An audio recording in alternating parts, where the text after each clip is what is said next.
The S-curve is actually fine. There's nothing wrong with it. It's a really good way to add contrast. I think it's a very uncontrolled contrast, and you can really quickly cook your images with an S-curve. I feel like it's not as controlled because there's less. Generally, there's a bunch of different types of S-curves, but there's a specific type of curve that I think is the best. And I'm going to show you. Here I have a whole bunch of photos of a bride with some bridesmaids behind her. Notice there's not many adjustments going on in the basic panel on the right hand side here to like your exposure, contrast, highlights and stuff like that, as everything in these images is pretty much done in the tone curve. That's where the magic is. This first photo has nothing done in the tone curve. We can head down here.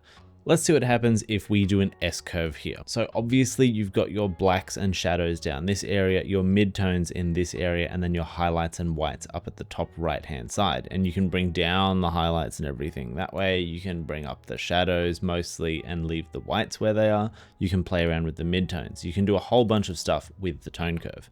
Now, an S-curve typically would lift your highlights up above their starting point and your shadows back down below the starting point. The majority of the midtones sits pretty well in this area that's in here. But if you have a look closely, we've kind of introduced a whole bunch of like saturation that came in uncontrolled. It still looks like a very digital image with just a bunch of contrast boosted on top of it. You could try and decrease the saturation a little bit. And honestly, that's not too bad. Like, it kind of works, but it doesn't feel how I like it to feel. The tone curve that I really like the feel of on my images looks like this. And for this image, we're going to use that exact same one. Here it is applied, and you can see that's out before. So we've sort of changed the image a little bit. It feels a little different. The thing that most photographers would see straight away, and they'd be like, oh, you shouldn't do that. Have a look at this area of the dress in here. With our before and after, we've kind of lost a little bit of detail in there, but not to worry, because you can just grab this point on the far right and bring back the detail on the dress. Watch this, I'll zoom in so you can see again. Detail on the dress can be changed by this far right control point. How strange is that? Now, I like to have a little bit of a highlights and whites roll off that's quite steep, I would say. It does depend on the image, and all of the presets that I use on the side here have different levels of roll off. Mostly. And by the way, I just want to show you something. If I just reset this temporarily back to the non-tone curved image, if you want to adjust just a specific part of the image, you can click this little adjust key eyedropper thing, and you can pick a section of the image to lift up and then another section of the image to lift down.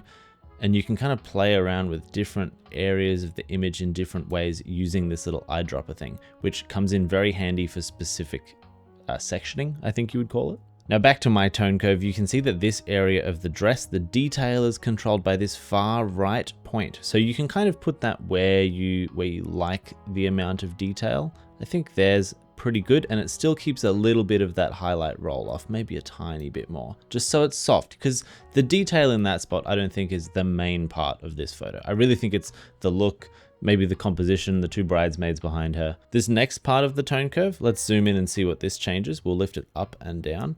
So you can see it really adds a kind of crunchiness to the skin or softens it. It also does some strange stuff to the veil as well, because the sections of veil that are covering her face that we can see that aren't translucent can be affected quite a bit by this control point. So my advice for adjusting tone curves is to don't actually look at the curve itself, look at the image that you're editing and slowly make adjustments while moving the tone curve points upwards and downwards until you like the look of it. I quite think that there looks pretty good for this particular image because it shows skin tone, it shows texture, it shows the correct brightness and luminance of the veil and the skin. But obviously you can move this down a little bit just to have a bit more of a steeper roll off if you want more of a filmic look. But for this one, let's just go up a smidge. I think that looks quite nice. So you can tell that the skin tones in this image are the midtones on this histogram where the tone curve is, because if you click this little eyedropper and hover over the areas of the skin, you can see down in that tone curve, the little locator showing you where that area is on that histogram and on that tone curve. And you'll notice that the control points on this histogram that I've created are actually slightly lifted above where that base linear tone curve line would normally sit. And what that does is it actually just brightens any of the midtones so that you don't have to worry so much about masking as often or as intensely. And it also helps you control the overall contrast of the image without getting that out of control saturation that crunches into the image, in my opinion. So we can see what happens if I simplify this area of the tone curve by just removing a point or two and lifting up. You can see that anything that's in that mid-tone range gets brightened, while most of the brightest parts of the image and the darkest parts of the image stay the same. So I quite like just to have a subtle lift. If I undo this back to where it was, oh, too far. What's our redo? Command-Shift-Z. Huh. Command-Shift-Z is redo. I don't know how I didn't know that. So when I'm actually taking the photo, like on the day with the camera, I try and expose my image, not too bright, not too dark, obviously mostly center weighted, correct exposure.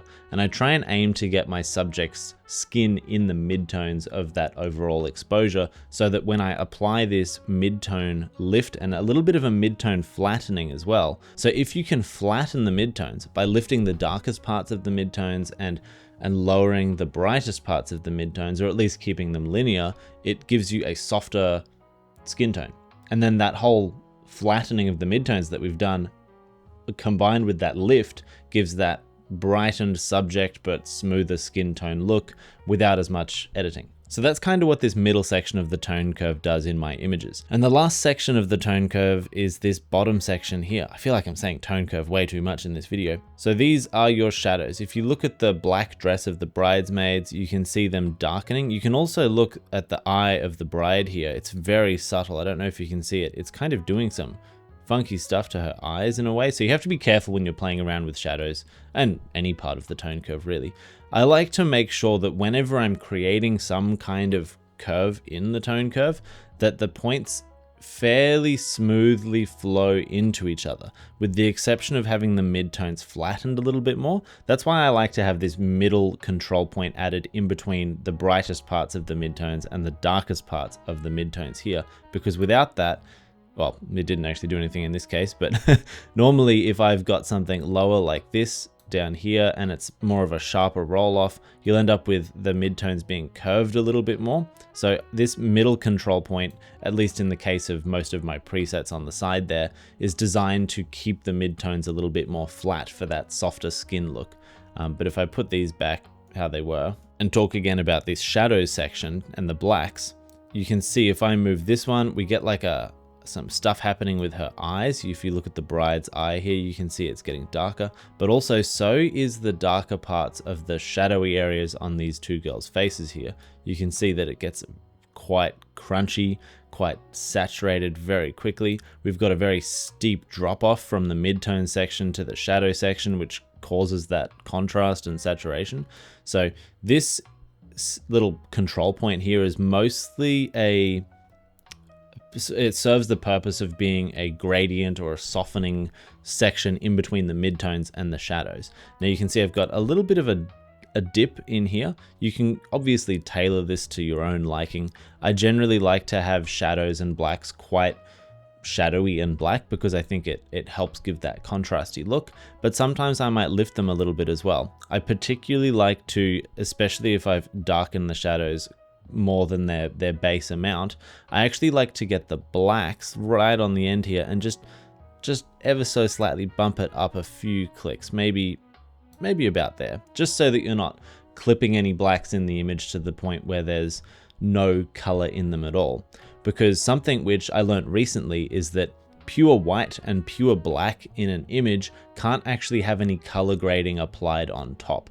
So let's say, for example, I go down to the color grading section here into the shadows. If I wanted to apply a blue color that's a bit intense for this example, and then I wanted to go and make everything here clipped into the black, you actually can't see a lot of that blue coloring that you just applied. So by lifting the ends of the blacks, like just the very tail end, it allows you to color grade pretty much every single pixel in the entire image. And the same thing goes with the brightest parts, the whites in the tone curve, because your whites, if they're fully white, you can't color grade them and you ended up with just fully white parts of your image, which is not a bad thing. Sometimes using pure black and pure white is beneficial to having an image that looks good.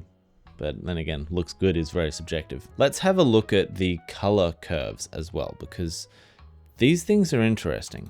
Now, they work in the same way. So you can see what I mean. If I just reset this and grab this little eyedropper, I can pick an area of the image and then pull it. So you can see I can change the color of the skin tones quite a lot, but it also changes the rest of the image. So let's say, for example, resetting this again, I wanted to change maybe the background looks a little bit like yellowy or green or blue or something to me. So if I go over to this section, let's actually go to the blue section, and I wanted to make it all a little bit warmer. You can pull it all towards the yellow, but then it's kind of made the background and the people, their skin's a little bit too much yellow in it. And that's because this is like the mid-tone section. You see on the histogram, all this amount of data that we've got following these little patterns here. This is the majority of it here, which means we've just pushed the majority into the yellow section. We kind of just want this wall section. So if we grab our eyedropper and see where that is, that's actually a midtone. It's just above that. We can click it to sort of lock in a control point. We can also click on the skin to lock in a control point there, and maybe even the blacks of their clothes as well. And I'll get rid of this original one that I placed there. So now I can pull just the top, and you can see that it's only affecting really the brightest parts of the image. It's not really affecting their skin tone too much. You can make like a crazy neon yellow. You can go like ultra expired film look if you want, and really play around with these color curves depending on the look that you want. But I think it can actually look quite cool if you, I mean, it looks kind of like one of those old Instagram filters. I don't think it looks bad, but I wouldn't use this one personally. Let's see what happens if we add my style of curve that I like into one of these color curves though. I'm gonna pull up a tiny bit on here and down, pull this back down. This will bring essentially the midtones back to where they were before, and then down with the shadows, tiny bit up with the blacks. Let's not go so intense.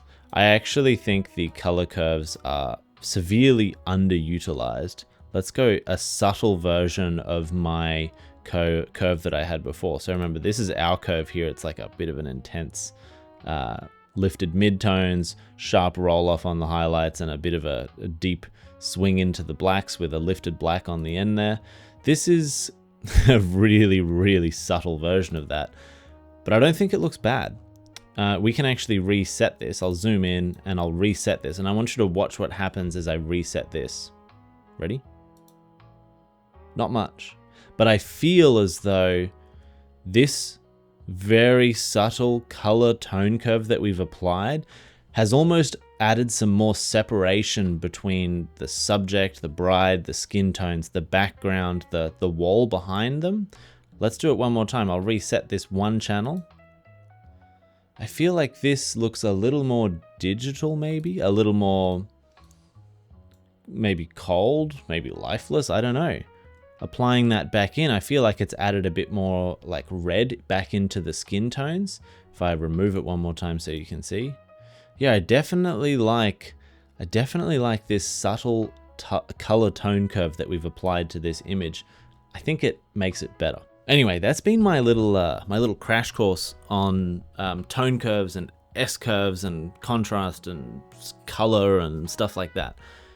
Again, this is really up to your experimentation, because these kinds of adjustments, when you're getting into really little tiny fine adjustments, can be affected so much by the types of lenses you're using, the color reproduction of your sensors, the type of glass in the lenses, the light that's coming into the lenses, the weather, the ambient light, if it's like natural light, or you're using flash, or you're using film. Obviously, you might not do it this intensely with film, but some people do.